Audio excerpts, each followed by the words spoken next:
शुभ अवसर पे मैं यहाँ पे आया हूँ और बहुत अच्छा लग रहा है। और जितने भी लोग आए हैं मैं उनको पाँव छूकर प्रणाम करता हूँ, क्योंकि बहुत लोग हैं।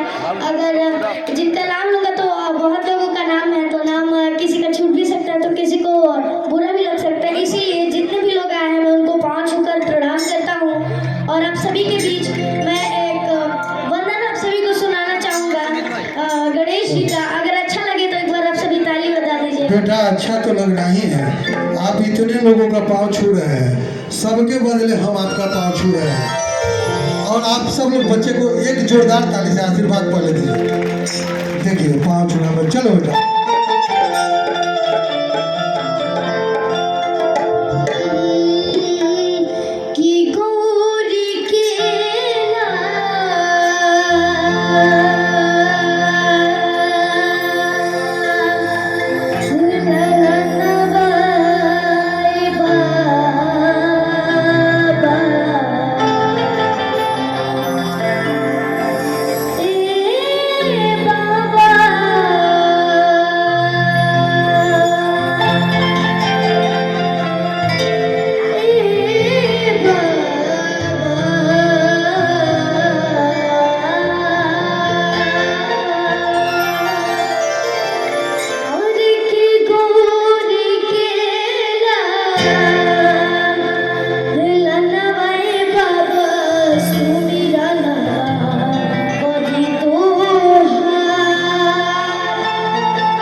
हम हो जाए कोई नहीं कहता। छपरा के के बा अरे हम हो गए नहीं छपरा के बोला केहू भी गमछी बा गमछी का बा गमछी तो लहरदार तो तो भोजपुर के काहे खोल रहे बेटा कि भोजपुर के गमछी बा हमरा रितेश भाई के। अच्छा बक्सर के भाई अब बक्सर है छपरा से ओढ़नी है कहा कि लागत है कि ओढ़नी है ना गमछी ना हाँ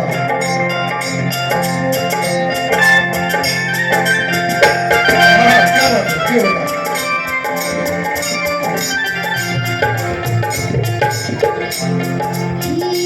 हरे माता जाकी हरे पार्वती मैया हरे माता जाकी हरे पार्वती मैया माता जाकी हरे पार्वती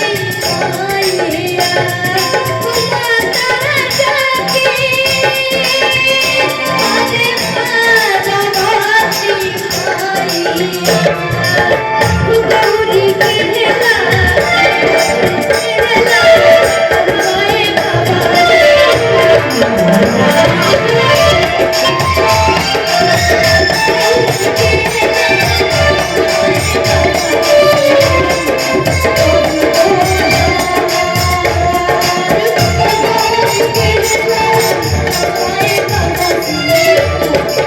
क्या बात है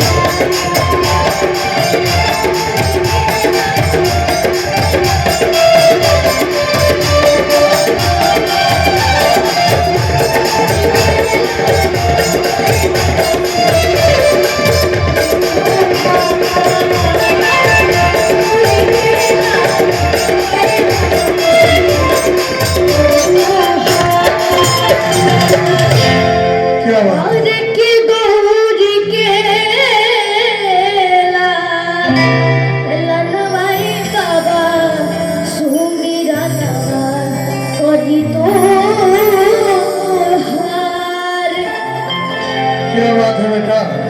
और हम लोग कहेंगे वरुण भाई को कि देखिए कैसे कैसे खोज करते हैं बेटा। पवन सिंह अब बूढ़ा होंगे तो तुम फिर उस जगह लोगे जरूर। नहीं हम लोग देख रहे हैं प्रस्तुति और मैक्सिमम भोजपुरिया सुनने वाले रितेश भाई वहीं से नाच रहे थे गा रहे थे। और बेटा पटना में रहते हो? हाँ? कहाँ रहते हो? बक्सर में रहता हूँ। और पटना में नहीं? पटना में तो ज़्यादातर यहीं पे गाना का शूटिंग तो यहीं पे होता है, तो ज़्यादातर मैं पटना में रहता हूँ और बक्सर मतलब घर पे बहुत कम रहता हूँ। अच्छा बेटा प्रोग्राम तुम ज़्यादा करते हो, अगर कभी सीखने की आवश्यकता पड़ेगी हाँ, तो हमें गर्व है अपने प्रकोष्ठ के रजनीश भाई के ऊपर जो पूरे बिहार में लोग आज के डेट में शास्त्रीय संगीत का प्रतिनिधित्व करते हैं। बहुत अच्छी बात है। अगर आवश्यकता पड़ेगा हाँ जरूर जरूर हम चाहेंगे। मिथिलेश पांडे अंकल भी हमारे यहाँ में, सतीश अंकल भी हैं, बहुत अच्छा लग रहा है। उनका आशीर्वाद अगर मिल जाए, सब लोग का आशीर्वाद है, जितने भी लोग आए हैं। आप लोग को कैसा लगा एक बार ताली बजा दीजिए जिसको जिसको अच्छा लगा। हे बेटा सुनो ना हाँ। एगो कहावत बा अपनी तरफ चल हाँ, कि आपन बेटा हाँ अगर सुंदर नहीं रहे करियो रहला तो बड़ी सुंदर लगला। हाँ। आ तू तो सुंदर है ये बड़ा सुंदर गईबे कैला तो कैसे ना अच्छा लगी का अच्छा लगल ना तो अच्छा। ताली बजाई हमारे बेटा खातिर कहता कि कैसा अच्छा लगा। हाँ। और कितना लोग हैं जब बिहार के बाद अच्छा सुनो हाँ बिहार के बिहार के हाँ बिहार के कितने लोग बा हाथ उठाए जा। अब लो बाप रे बाप सच है। हाँ बिहार के तो बहुत लोग बा। अब भारत के कितना लोग बा? अब पीछे के लोग भारत के नहीं खन जगह। अरे दोनों हाथ आतंकवादी हो जगह। दोनों हाथ उठाला पर भारत हुई बता देते ना बेटा। दोनों हाथ एक और गा था खूब बढ़िया से। हाँ। एगो हम बिहार पे एगो बहुत बढ़िया गाना बा, हम ओकरा पे डांस करल चाहेनी। डांस करबो? हाँ तू तो एगो बिहार के बहुत बढ़िया गाना बा, काहे कि जब बिहारी लोग बहुत बड़े हैं तो एगो बिहार पे हम गाना गावल। अच्छा। गाना एक गाना बा बहुत प्यारा, तो उस पे हमने एगो डांस करल चाहे। करा